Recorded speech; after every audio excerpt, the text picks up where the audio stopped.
A particle of mass m and charge q is placed at rest in uniform electric field E। Statement को अच्छे से समझें। एक uniform electric field में एक चार्ज क्यू को रखा गया और चार्ज है शुरू में रेस्ट में, at rest, and then released, और फिर चार्ज को रिलीज़ कर दिया, उसको छोड़ दिया गया। The kinetic energy attend bye particle after moving a distance y is given by. चार ऑप्शंस हैं। हमने बताना है कि चार्ज इलेक्ट्रिक फील्ड में y फासला तय करने के बाद कितनी काइनेटिक एनर्जी गेन करेगा। तो ऑप्शन ए है क्यू ई वाई, बी है क्यू ई स्क्वेयर वाई, सी है क्यू ई वाई स्क्वेयर और डी ऑप्शन है क्यू स्क्वेयर ई वाई। तो जो करेक्ट ऑप्शन है वो ए है।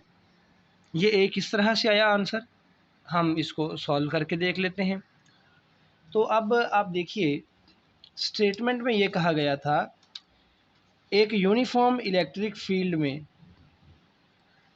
हमने एक चार्ज को एक जगह पे रखा और फिर उसको रिलीज़ कर दिया।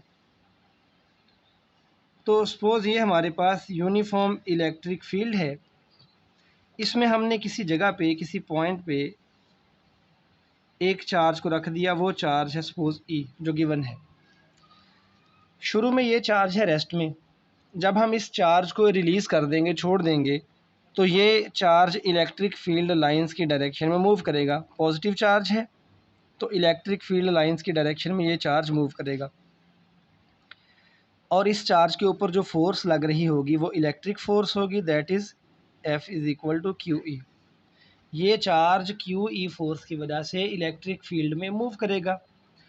अब अगर हम ये देखेंगे चार्ज मूव करता हुआ किसी और पॉइंट पे चला गया यहाँ से, और उसने फासला तय किया है y के इक्वल, फोर्स लग रही है क्यू ई और उसने डिस्टेंस तय किया y।